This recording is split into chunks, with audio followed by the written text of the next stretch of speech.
146 മുതൽ 150 വരെയുള്ള ശ്ലോകങ്ങളാണ് നമ്മളിനി ഇന്ന് കാണുവാൻ പോകുന്നത്. 8-ാം ശതകം കഴിയാറായി. 146-ാമത്തെ ശ്ലോകം. ക്ഷരാക്ഷരാത്മിക സർവലോകേശി വിശ്വധാരിണി ത്രിവർഗധാത്രി സുഭഗ ത്രയംബക ത്രിഗുണാത്മിക. ക്ഷരാക്ഷരാത്മിക, ക്ഷരങ്ങളുടെയും അക്ഷരങ്ങളുടെയും ആത്മാവായവളാണ് ദേവിയെന്ന് പറയുന്നു. ദൃശ്യമായി കുറച്ചുകാലം നിന്ന് പിന്നീട് നശിച്ച് ഇല്ലാതാകുന്നവയാണ് ക്ഷരവസ്തുക്കൾ. നിത്യമായത് ത്രികാലങ്ങളിലും ഒരേപോലെ നിലനിൽക്കുന്നതിനെ അക്ഷരവസ്തുക്കൾ എന്ന് പറയുന്നു. ഭൂതങ്ങൾ എല്ലാം ക്ഷരമാണ്, കൂടങ്ങൾ മാത്രമാണ് അക്ഷരം. ജീവാത്മാവ് ക്ഷരം, പരമാത്മാവ് അക്ഷരം എന്ന് പറയുന്നു. ഇതെല്ലാം ദേവി തന്നെയാണെന്നും പറയുന്നു. ജ്ഞാനവും അജ്ഞാനവും ദേവി തന്നെയാണ്. അജ്ഞാനം ക്ഷരവും ജ്ഞാനം അക്ഷരവുമാണ്. സർവലോകേശി, ദേവി സർവലോകങ്ങൾക്കും ഈശ്വരിയാണെന്ന് പറയുന്നു. വിശ്വധാരിണി, വിശ്വത്തെ ധരിക്കുന്നവളാണ് ദേവി എന്നാണ് ഇവിടെ പറയുന്നത്.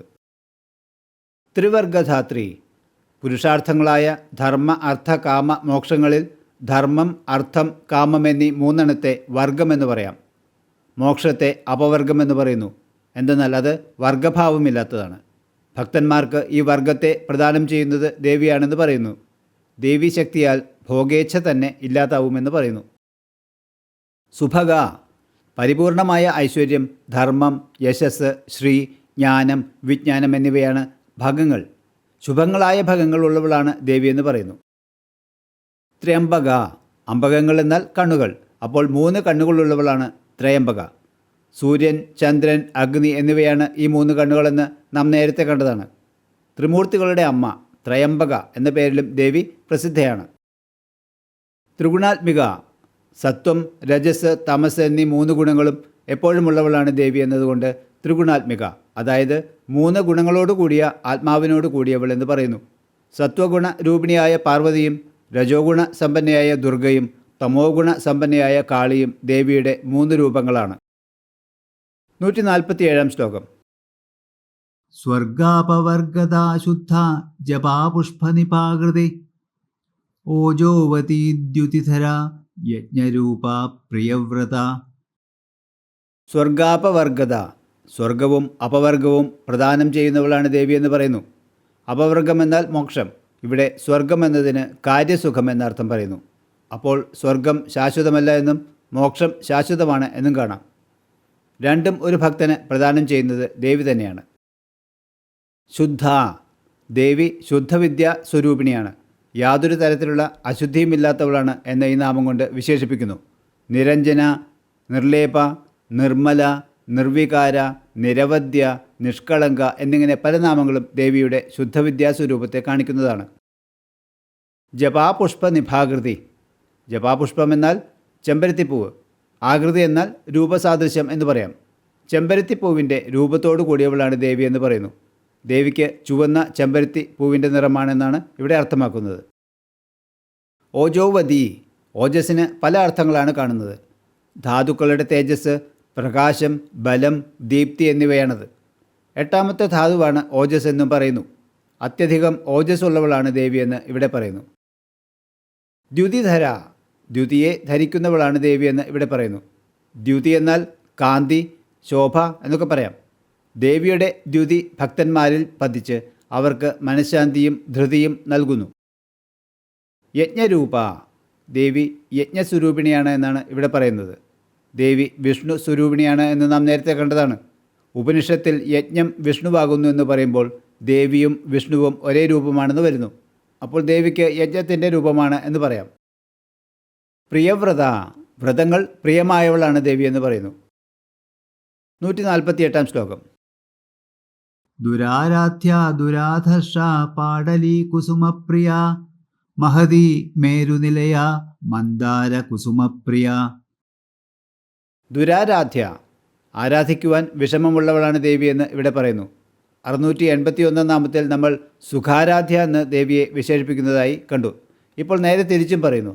എന്തെന്നാൽ ഏകാഗ്രതയില്ലാത്തവർക്ക് ദേവിയെ ആരാധിക്കുവാൻ വളരെ പ്രയാസമാണ് എന്നാണ് ഇവിടെ അർത്ഥമാക്കുന്നത്.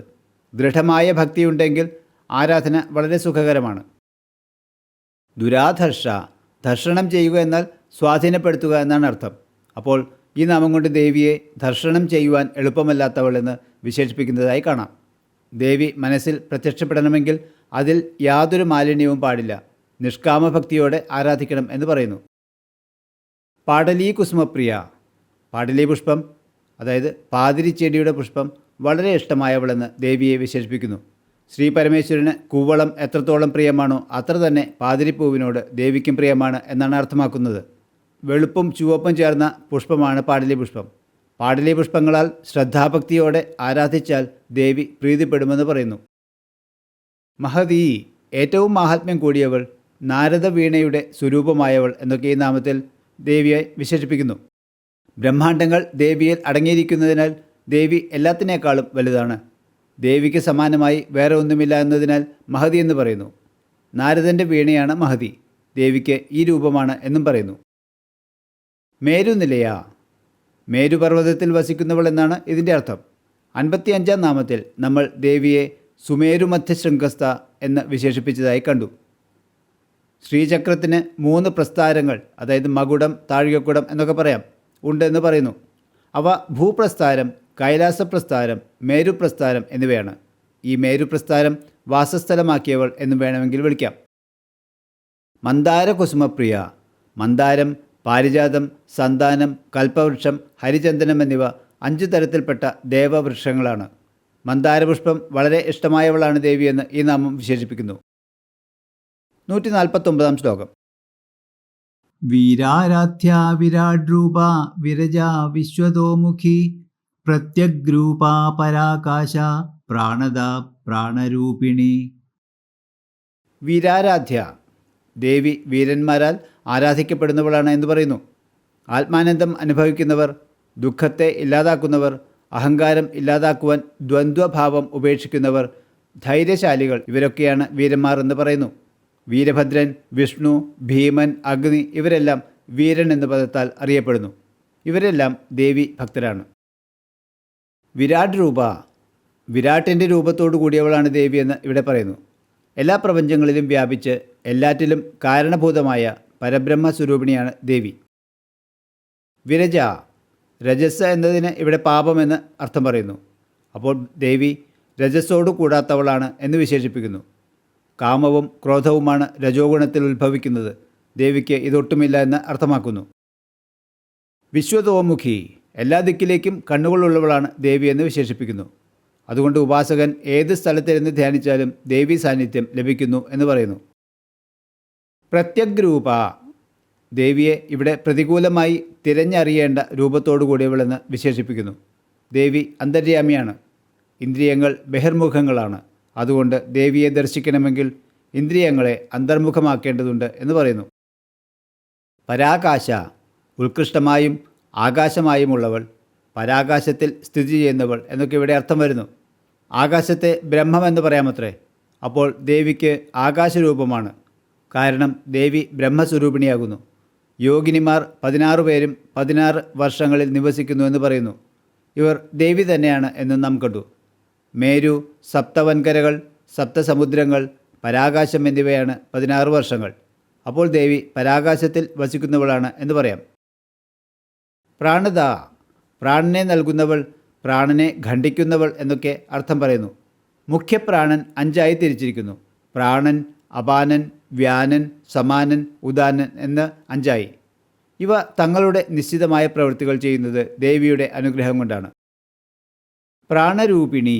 ഇതിൻ്റെ അർത്ഥം ബ്രഹ്മസ്വരൂപിണി എന്നാണ് കാണുന്നത്. 150-ാം ശ്ലോകം. മാർത്താണ്ഡഭൈരവാരാധ്യ മന്ത്രിണീന്യസ്തരാജ്യധൂ ത്രിപുരേശി ജയത്സേന നിസ്ത്രൈഗുണ്യ പരാപരാ. മാർത്താണ്ഡഭൈരവാരാധ്യ. മൃതമായ പിണ്ഡത്തിൽ നിന്ന് പ്രത്യക്ഷമായ അദിതിയുടെയും കശ്യപ മഹർഷിയുടെയും പുത്രനായ സൂര്യനാൽ, അതായത് മാർത്താണ്ഡനാൽ ആരാധിക്കപ്പെടുന്നവളാണ് ദേവിയെന്ന് പറയുന്നു. അതിശക്തിമാനായതിനാൽ മാർത്താണ്ഡഭൈരവനായി. മാർത്താണ്ഡഭൈരവനായ ശിവനാൽ ആരാധിക്കപ്പെടുന്നവളാണ് ദേവിയെന്നും പറയുന്നു. ശ്രീപുരത്തിൽ 22ഉം 23ഉം സാലങ്ങളുടെ ഇടയിൽ മാർത്താണ്ഡഭൈരവൻ ദേവിയെ ആരാധിക്കുന്നതായി ലളിതാസ്തവരത്നത്തിൽ ദുർവാസാവ് മഹർഷി വർണ്ണിക്കുന്നു. മാർത്താണ്ഡനാലും, അതായത് സൂര്യനാലും, ഭൈരവനാലും, അതായത് ശിവനാലും ആരാധിക്കപ്പെടുന്നവളെന്നും ഈ നാമം കൊണ്ട് ദേവിയെ വിശേഷിപ്പിക്കാം. മന്ത്രിണീന്യസ്തരാജ്യധൂ. ഈ നാമത്തിൽ ദേവിയെ മന്ത്രിണിയിൽ വയ്ക്കപ്പെട്ട രാജ്യഭാരത്തോടു കൂടിയവളെന്ന് വിശേഷിപ്പിക്കുന്നു. ദേവിയുടെ മന്ത്രിണി ശ്യാമളാദേവിയാണ് എന്നും ദേവിക്ക് വേണ്ടി രാജ്യഭാരം നിർവഹിക്കുന്നത് ശ്യാമളാദേവിയാണ് എന്നും നമ്മൾ നേരത്തെ മനസ്സിലാക്കിയിട്ടുണ്ട്. മന്ത്രോപദേശം വാങ്ങിയവരെയും മന്ത്രികളെന്ന് പറയാറുണ്ട്. മനനം കൊണ്ട് തന്നെ ഉപാസകന് രക്ഷ നൽകുന്നവയാണ് മന്ത്രങ്ങൾ. അവർ ശ്രീദേവിയോട് ഐക്യം പ്രാപിക്കുന്നുവെന്നും വ്യാഖ്യാനിക്കുന്നു. ത്രിപുരേശി, ത്രിപുരത്തിൻ്റെ ഈശ്വരിയാണ് ദേവി എന്ന് പറയുന്നു. ബ്രഹ്മ, വിഷ്ണു, ശിവൻ എന്നിവരുടെ നഗരങ്ങൾ മേരുവിലുള്ള ശ്രീനഗരത്തിന് ചുറ്റുമുള്ള 3 കൊടുമുടികളിലാണ് എന്നതിനാൽ ത്രിപുരമെന്നും പറയുന്നു. ജയത്സേന, വിജയം ശീലമായ സേനയോട് കൂടിയവളെന്ന് ഈ നാമത്തിൽ ദേവിയെ വിശേഷിപ്പിക്കുന്നു.